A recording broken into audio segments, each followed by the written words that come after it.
오늘은 법궤를 모신 두 가정, 이런 제목으로 하나님 말씀을 전합니다. 계속해서 우리가 한 달 동안 법궤에 대한 설교를 했습니다. 오늘 마지막 시간입니다. 주님이 말씀하시기를 볼지어다 내가 문 밖에 서서 두드리노니 누구든지 내 음성을 듣고 문을 열면 내가 그에게 들어가리라고 했습니다. 이 시간 여러분, 주님이 찾아오셨습니다. 여러분의 마음 문을 지금 두드리고 계십니다. 문을 여시기 바랍니다. 문을 닫아 놓으면 주님이 들어오실 수가 없습니다. 문을 여시면 주님이 들어오시고 주님의 말씀을 이 시간 문을 활짝 열고 닫으시기를 예수님의 이름으로 축원합니다. 우리는 법궤, 여러 번 본 사진입니다. 하나님의 임재의 상징물입니다. 이건 인간이 고안해낸 성물이 아닙니다. 하나님께서 직접 설계하시고 직접 보여주시고 이대로 만들라고 해서 만드는 하나님의 임재의 상징물입니다. 채가 있어서 절대 다른 사람은 만지거나 가까이 가서는 안 되고, 레위지파 중에서 고앗 자손이 네 사람이 이제 내 채를 어깨에 메고 운반하도록 그렇게 했습니다. 바로 성막입니다. 우리가 주일 오후에 배우고 있는 성막.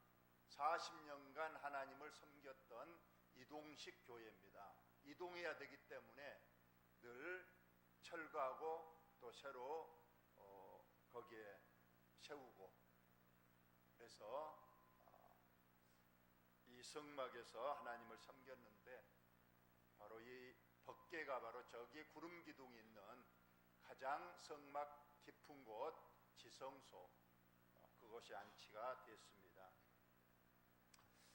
이 성막은 어디에서 만들어졌냐면은 이스라엘 백성들이 애굽에서 쭉 나오지요. 홍해 바다 건너고 맨 밑에 V자 등 바로 시내 산, 그 앞에 도달했을 때가 약 석 달 정도 됐을 때입니다. 이곳에서 이제 1년간 머무르면서 하나님께서 하나님의 백성이 지켜야 될 법을 주셨습니다. 십계명과 율법과 규례 등을 주신 곳입니다. 그러면서 하나님을 섬길 수 있는 바로 성막을 이곳에서 알려주시고 이곳에서 짓도록 했습니다. 여기에서 바로 법궤가 만들어져서 그 이동 경로를 따라서 40년간 이제 쭉 가나안 땅까지 가게 됐습니다. 가나안 땅에 들어가기 전에 요단강을 건널 때, 그때 엄청난 이 요단강에 폭과 수위가 깊었는데 어떻게 건널까? 바로 법궤를 앞세운 제사장이 요단 강물에 첫 발을 내딛는 순간 홍해바다 갈라지듯이 요단강도 갈라지면서 물 밑이 드러났습니다. 그래서 육지같이 건넜습니다. 그리고 또 여리고성이 버티고 있었는데 여리고성도 이 법궤의 힘으로 법궤를 앞장세워 여리고성을 13바퀴 돌았을 때에 여리고성도 무너져서 쉽게 이스라엘 백성들이 가나안에 입성할 수 있었습니다. 그리고 가나안 땅 이제 실로라는 곳에 이 법궤를 모시고, 그 당시 엘리 제사장이 법궤의 관리 책임자였습니다. 그런데 블레셋과의 전쟁이 일어났죠. 그런데 패했습니다. 왜 패했는가 고민하다가 저 실로에 있는 하나님의 법궤를 전쟁터로 모셔오자. 그것은 하나님의 방법이 아니었습니다. 하나님 명령 없이는 절대로 법궤를 이동해서는 안 되는데도 불구하고 인간적 생각으로 우선 전쟁에 이기고 보자. 하나님은 저 법궤 안에 계시니 법궤만 가져오면 이긴다. 하나님은 법궤 안에 계신 분이 아니십니다. 물론 약속은 하셨죠. 내가 이 법궤 위에서 너희들과 만나리라 했지만은 하나님은 거기에 갇혀 있는 분이 아니셨습니다. 하나님이 떠난 그 법궤는 상자에 불과했습니다. 그런데도 불구하고 그들은 그 법궤를 전쟁통에 억지로 가져와서 전쟁에 이겨보려고 했지만은 전혀 법궤에서 하나님의 능력은 나오지 않아서 블레셋에게 대패를 당했습니다. 법궤를 가져왔던 제사장 홈리와 비니아스도 죽고 엘리 대제사장도 죽고 말았습니다. 바로 엘리 제사장이 의자에 앉았다가 두 아들이 죽고 전쟁에도 패하고 법궤도 적군 나라에 빼앗겼다는 소식을 듣고 심장마비를 일으켜서 뒤로 넘어져서 목뼈가 부러져서 죽고 말았다는 그런 비참한 내용이 기록되어 있습니다. 법궤를 이제 빼앗아간 블레셋이 자기들의 신전 다곤 신전에 갔다가 안치를 했다고 했습니다. 어떻게 됐을까요? 다곤신 참 희한한 신입니다. 하반신은 물고기고 상반신은 사람인 이런 인어와 같은 신을 자기들의 주신으로 섬기고 있었습니다. 그 다곤 신전 앞에 법궤를 이제 내려놨는데 다음날 아침에 가보니까 법궤 앞에 자기들이 가장 뛰어난 신으로 섬겼던 그 신상이 엎드려져 있는 거예요. 그래서 이건 우연이겠지 하고 다시 세워놨는데 뒷날 아침에 가니까 이제 아예 목도 부러져 버리고 손도 잘라져 버리고, 그래서 이것은 뭔가 있다 그들이 의심하게 돼서, 근데 일만 일어난 것이 아니고 그 법궤가 있는 주위 사람들에게 온갖 악한 종기 또 가축들에게 심한 전염병이 돌기 시작해서 도저히 사람들이 살 수 없게 됐습니다. 그래서 법궤를 옮겨보지만은 옮긴 도시마다 하나님의 재앙이 내리쳤습니다. 더 이상 견디지 못하고 블레셋 사람들이 빨리 이 재앙의 근원지 이 법궤를 빨리 원래 자리로 이스라엘 나라로 보내기로 하고 젖나는 소, 암소 2마리를 준비하고 수레를 만들고 거기에 법궤를 실어서 보냅니다. 시험을 했다고 그랬죠. 소 2마리가 암소죠. 그래서 새끼들을 젖을 줘야 되는 암소. 우리가 새끼를 가진 짐승들은 조심해야 됩니다. 그러잖아요.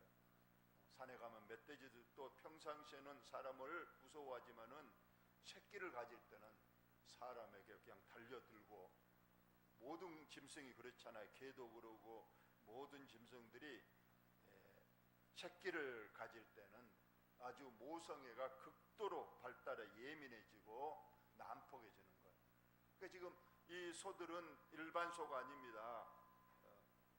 새끼를 둔 암소입니다. 그래서 뒤에서 새끼들이 울면 분명히 돌아서고, 또 젖이 불어서 또 멍에를 안 내면 소의 멍에를 매놓으니까 분명히 이 소는 똑바로 갈 수 있는 불가능한 그런 요건임에도 불구하고 이 소는 똑바로 법궤를 신고 에베네셀 이스라엘 땅까지 갔다고 했습니다. 이스라엘 나라로 다시 돌아온 이 법궤 어떻게 됐는가가 오늘 마지막 성경 말씀입니다. 기랏 예아림 사람들이 와서 여호와의 궤를 옮겨 산에 사는 아비나답의 집에 들여놓고 그의 아들 엘리야사를 거룩하게 구별하여 여호와의 궤를 지키게 하였더니 했습니다. 다행히 법궤를 지킬 수 있는 레위 지파 사람이 아비나답입니다. 그래서 아비나답의 집에다가 임시적으로 법궤를 맡겼습니다. 그래서 아비나답이 자기 집에 법궤를 모시고 그의 아들 엘리야사를 거룩히 구별했다. 즉 법궤 책임자로 거룩한 에봇을 입혀서 지키게 했다고 했습니다. 그리고 20년의 세월이 흘렀습니다. 아비나답의 집에 법궤가 20년 동안 안치돼 있었는데 이스라엘 온 족속이 여호와를 사모하니라. 바로 이스라엘 백성들이 항상 하나님을 사모하고 하나님을 그리워했다는 거예요. 그러면서 세월이 쭉 흘러갑니다. 20년이 됐는데 그로부터 또 50년이 흘러갔어요. 그동안에 무슨 일이 있었는가? 사무엘이 장성해서 제사장이 되고 왕이 세워졌습니다. 사울왕이 세워졌어요. 사울왕이 40년간 왕으로 통치했습니다. 그리고 2대 왕이 누굴까요? 우리가 잘 아는 다윗 왕이 됐습니다. 그 다윗 왕이 왕이 됐어요. 그러니까 지금 아비나답의 집에 들어간 지 20년이 지나고 또 50년이 지나서 총 70년 뒤에 다윗이 왕이 되었을 때 가장 먼저 한 일이 무엇이냐? 하나님의 임재 상징물 법궤를 찾아내는 일이었어요. 그리고 그 법궤를 예루살렘에 있는 다윗 왕궁으로 빨리 모셔오려고 마음에 계획을 했던 거예요. 사울왕은 40년 동안 한 번도 법궤를 찾지 않았는데 다윗은 왕이 되자마자 가장 먼저 하나님의 법궤를 찾아서 예루살렘으로 옮겨오려고 했다는 겁니다. 다 같이 한번 읽어봅시다. 시작. 다윗이 이스라엘에서 뽑은 무리 3만 명을 모으고 다윗이 일어나 자기와 함께 있는 모든 사람과 더불어 바알레 유다로 가서, 이 바알레 유다가 아까 아비나답의 집이 있는 곳입니다. 자, 군사 3만 명을 뽑았어요. 법궤를 모셨는데 이처럼 많은 군대가 갈 필요는 없었겠지만 다윗은 하나님의 법궤를 가장 성대하게 모셔오려고 군사 3만 명을 보냈다는 겁니다. 그리고 거기서 하나님의 계획을 메워오려 하니, 여기서 메워오다, 하나님의 법궤는 반드시 메워와야 됩니다. 물론 이스라엘 블레셋, 그거는 하나님을 모르는 이방인이었기 때문에 법궤를 수레에 실어서 보냈지만은 이제 하나님 백성들은 하나님의 계획을 아니까 그 계획을 제사장을 보내서 어깨에 메우려고 하고 호위병으로 군사 3만 명을 보냈다는 겁니다. 그 계획은 그룹들 사이에 자정하신 만군의 여호와의 이름으로 불리는 것이다. 임재의 상징물입니다.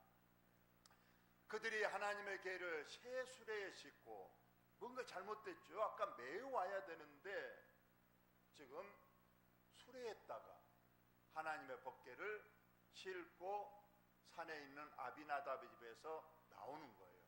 자, 멋진 수레에다가 법궤를 싣고 군사 3만 명이 호위하면서 이제 아비나답의 집에서 예루살렘까지 이제 가게 되는 거예요. 이때 아비나답의 아들 우사와 아호, 두 아들이 그 수레 운반 책임자가 되어서 앞에와 뒤쪽에 서게 됩니다. 아비나답은 이제 나이가 많아서 더 이상 이제 가지 못하고 두 아들에게 새 수레를 호송하도록 했던 겁니다. 그들이 산에 있는 아비나답의 집에서 하나님의 계획을 싣고 나올 때에 아호는 궤 앞에서 가고 두 아들 중에 둘째 아들이 앞에 가고, 다윗과 이스라엘 온 족속은 잣나무로 만든 여러 가지 악기와 수금과 비파와 소고와 앙금과 제금으로 여호와 앞에서 연주하였더라. 아주 웅장한 법궤 이동 장면입니다. 아까 군사 3만 명만 동원된 줄 알았더니 악대까지 많은 악기를 동원하고 악사들이 동원돼서 악기를 연주하면서 찬송하면서 군인들이 호위하면서 이처럼 예루살렘으로 새 수레에 법궤를 싣고 가는 겁니다. 문제가 생겼습니다. 한참 가다 보니 나곤의 타작마당에 이르렀습니다. 타작마당은 아주 넓지만 강장 같은 곳입니다. 그래서 사람들이 추수 때가 되면 이곳에 와서 두들기고 또 바람에 날리고 해서 수확을 하는 그런 넓지만 장소입니다.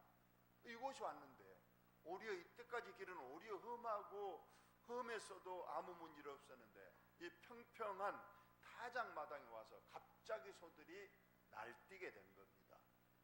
날뛰게 되니까 그 위에 실어졌던 벅개가 흔들리더니 땅에 떨어지려고 하니까 뒤에 가던 웃사가 큰아들이 손을 들어서 하나님의 벅개를 붙들었다. 이거 본능적인 아마 행동이었을 거예요. 막 소들이 뛰고 그런 통에 벅개가 흔들거리더니 벅개가 땅에 떨어지려고 하니까 바로 손을 내밀어서 벅개가 떨어지지 않도록 붙들었다. 자, 다 같이 한번 읽습니다. 시작. 여호와 하나님이 웃사가 잘못함으로 말미암아 진노하사 그를 그곳에서 치시니 그가 거기 하나님의 궤 곁에서 죽으니라. 참 우리가 보면 하나님은 가혹하신 하나님 같아요. 벅개가 떨어지니까 본능적으로 붙들었는데 그 웃사를 그곳에서 바로 죽음으로 그를 치셨다고 했습니다. 70년간 하나님의 벅개를 모신 이 아비나답의 집에 하나님께서는 아무런 복을 주셨단 말도 없고 오히려 오늘 아들이 큰아들이 죽는 큰 불상사가 생기고 말았습니다. 과연 무슨 일이 있었던 건가? 우리는 한번 그 부분을 보도록 합니다. 자, 민수기 4장 15절 아주 중요한 말씀인데 다 같이 한번 읽습니다. 시작. 진영을 떠날 때에 아론과 그의 아들들이 성소와 성소의 모든 기구 덮는 일을 마치거든 고앗 자손들이 와서 맬 것이니라. 그러나 성물은 만지지 말라. 그들이 죽으리라. 하나님께서 강조하고 강조한 말씀입니다. 이 벅개를 운반할 때는 절대 다른 사람은 안 되고 레위 자손 중에 고앗 자손만. 레위에게는 세 아들이 있었는데 고앗이 둘째 아들입니다. 둘째 아들 고앗만 아까 채가 있는 그 벅개를 어깨에 메고 운반하라. 그리고 다른 사람이 혹은 이 고앗 자손이라도 채 맬 때에만 그 채만 만지하지 그 본체를 만지면 죽는다고 말씀했습니다. 이건 하나님의 시험한 명령인 거예요. 오늘 여러분이 이 웃사가 무슨 잘못을 했는지 여러분 알 것입니다. 오늘 이 웃사의 잘못 세 가지를 말씀드리겠으니 여러분은 잘 들으시고 저와 여러분도 이러한 잘못을 다시 범하지 않도록 해야 될 줄로 믿습니다. 첫째, 웃사는 하나님을 아는 지식이 없었다는 거예요. 그래도 소위 하나님을 섬기는 레위인이었고 그 중에서도 고앗 후손이었으니까 하나님에 대해서 잘 알았어야 돼요. 다는 모른다 할지라도 본연의 임무인 이 벅개를 어떻게 관리하고 어떻게 운반해야 되느냐, 이것은 그래도 알아야 될 이 웃사인데도 불구하고 오늘 하나님의 이 민수기 말씀을 알지 못해서 가장 기본적인 것이고 가장 중요한 일임에도 이것을 모르고 이 계명을 범했기 때문에 웃사가 오늘 죽고 말았습니다. 호세아 선지자에게 하나님 말씀하셨습니다. 이스라엘 백성아 들으라. 우리가 여호와를 힘써 알자. 여호와를 아는 지식이 없어서 우리 백성이 망했지 않느냐. 좀 하나님에 대한 지식을, 하나님이 어떤 분이시고 하나님이 어떤 계명을 주셨는가 좀 우리가 공부하고 배우고 알고, 그래서 하나님을 더 잘 섬기자고 호세아 선지자가 힘써 외쳤던 말씀이 있습니다. 내 백성이 지식이 없어 망했다.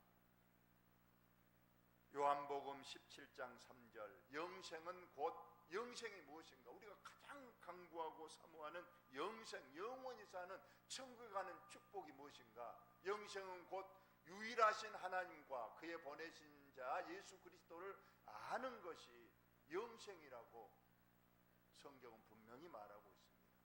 열심만 가지고 안 됩니다. 우리 기독교는 하나님을 아는 지식이 있어야 돼. 그래서 이 말씀을 하나님이 주신 거예요. 그리고 이 말씀을 너희들은 길에 앉았었을 때, 길을 걸어갈 때, 잠잘 때, 누웠을 때, 심지어 너가 이 말씀을 손목에도 메고 이마에도 붙이고 너희 자손들에게도 끊임없이 가르치라 말씀하신 거예요.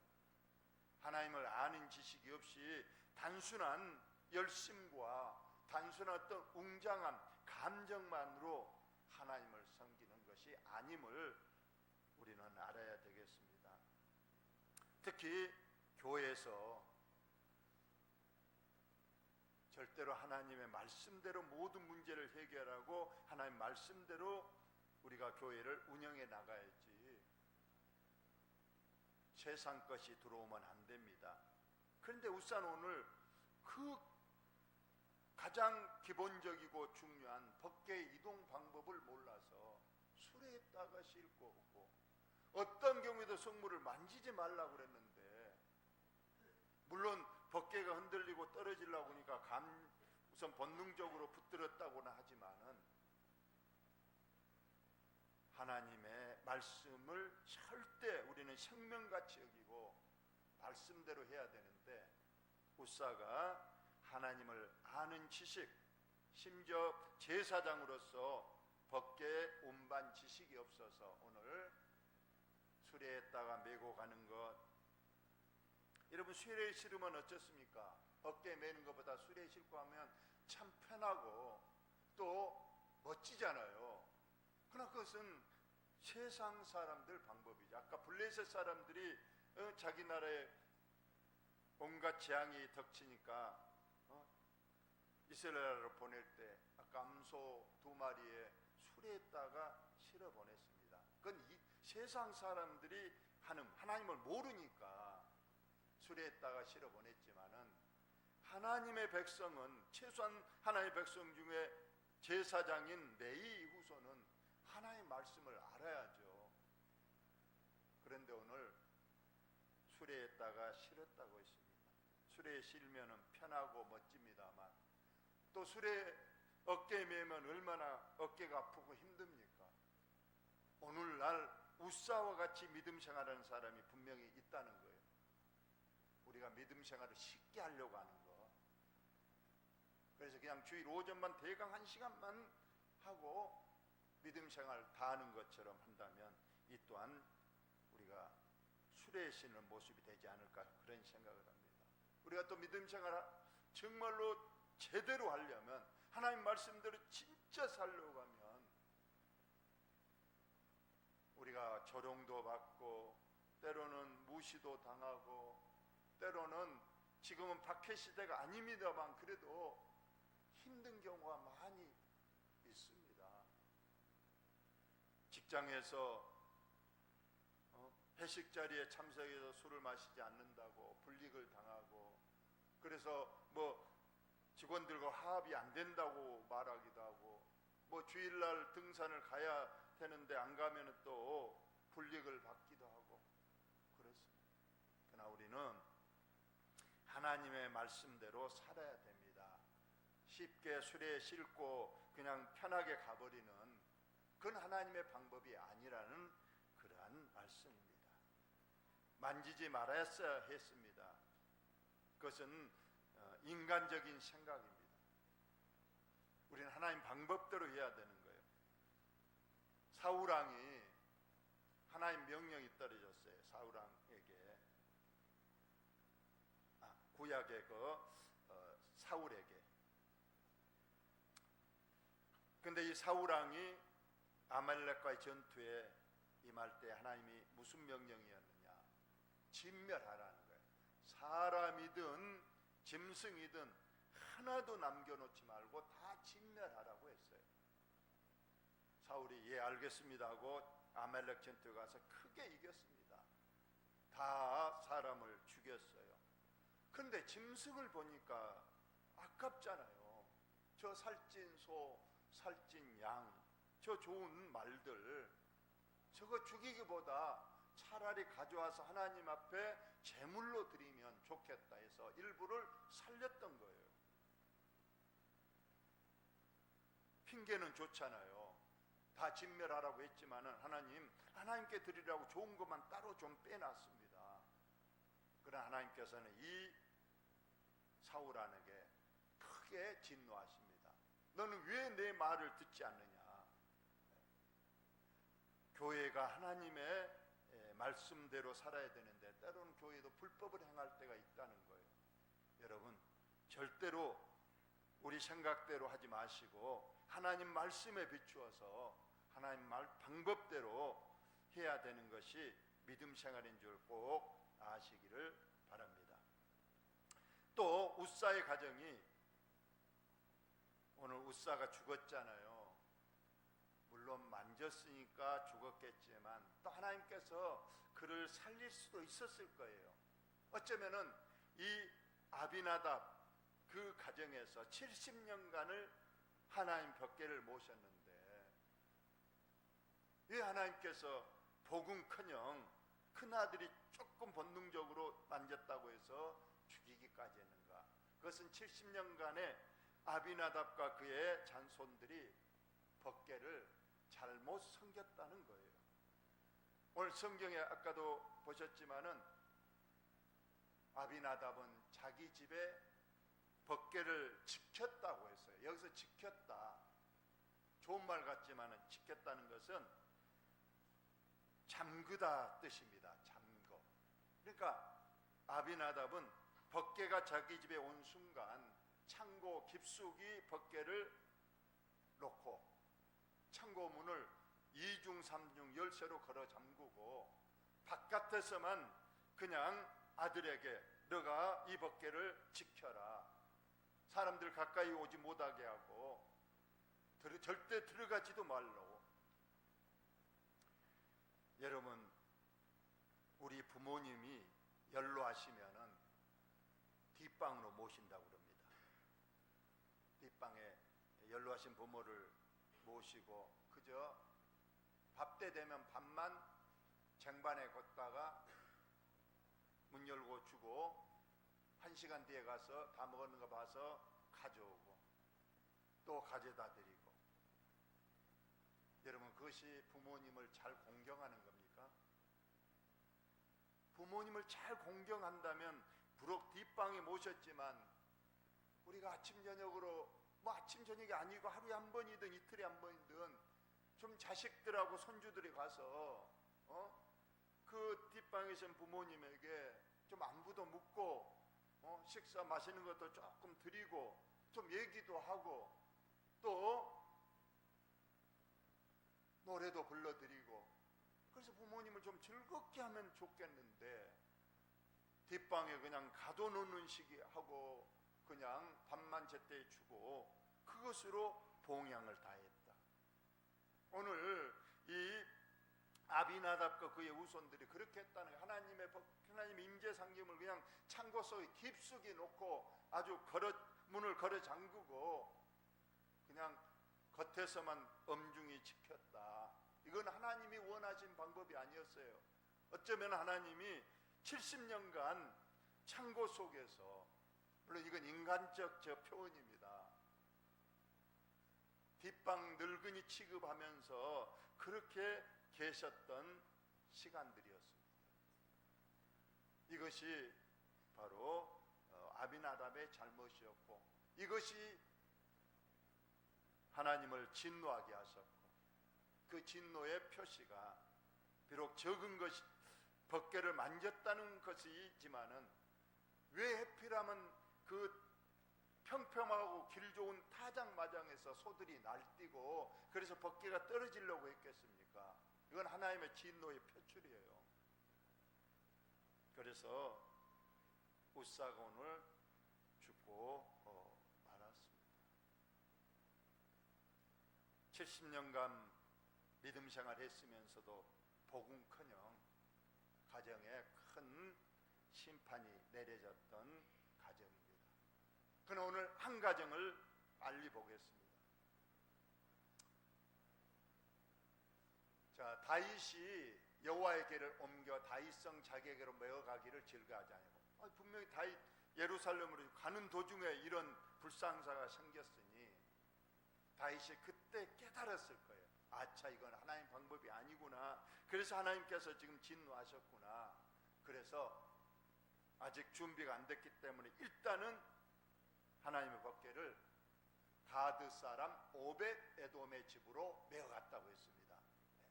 다윗성으로 가기를, 예루살렘에 가는 걸 중단하고 그 곁에 있는 역시 레위인이고 고앗 자손인 오벳 에돔의 집으로 일단 법궤를 모셔갔다는 거예요. 자, 다 같이 읽습니다. 오늘 마지막 절입니다. 시작. 여호와의 궤가 가드 사람 오벳 에돔의 집에 석 달을 있었는데 여호와께서 오벳 에돔과 그의 온 집에 복을 주시니라. 아멘.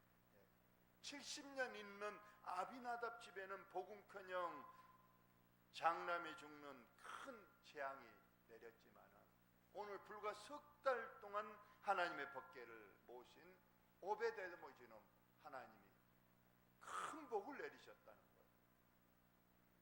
뭐에 복을 내렸는가 그 뒤로 나옵니다. 오늘 제가 말씀 안 했지만 그 오벳 에돔의 집 소유에 복을 많이 주시고, 오벳 에돔의 후손들이 역대상하에 보니까 아주 다윗성에서 큰 일들을 맡는 그런 후손의 복까지 주셨음을 봅니다. 물론 여기에 오벳 에돔이 석 달 동안 어떻게 하나님 모셨는가는 나와 있지 않지만 우리 하나님께서 그만한 믿음의 생활을 하나님 마음에 흡족하게 했기 때문에 하나님께서 오벳 에돔의 집에 이 무한한 복을 주셨다고 성경은 기록하고 있는 거예요. 아까 말했지만은 웃사의 가정은 창고서에 그냥 방치하고 그냥 가까이 못하게 했지만, 그래서 뒷방 부모님에게 밥만 그냥 겨우 갖다 주는 정도로 했지만은 오벳 에돔은 그렇지 않았다는 거예요. 온 가정이 아침 저녁으로 법궤 앞에 나가서 무릎을 꿇고 살아계신 하나님 임재 앞에 머리를 숙이고 찬양하고 경배하고, 그렇게 해서 하나님을 극진히 석 달을 섬겼더니 하나님께서 그 믿음 보시고 그 가정에 큰 복을 주셨다고 했습니다. 여러분, 교회 오래 다니는 것 중요합니다만 더 중요한 것은 우리의 믿음 생활이 석 달을 한 것하고 70년 한 것하고 하나님은 그 시간을 보지 않습니다. 처음 된 자가 나중되고 나중된 자가 처음 되기도 한다고 했습니다. 우리가 얼마나 믿음 생활 현재 잘하고 있는가를 우리가 잘 보시고 우리 남은 여생 하나님을 잘 알고 또 하나님의 안을 잘 알므로 더 하나님 마음에 흡족하게 믿음 생활하는 저와 여러분 다 되시기를 예수님의 이름으로 축원을 드립니다.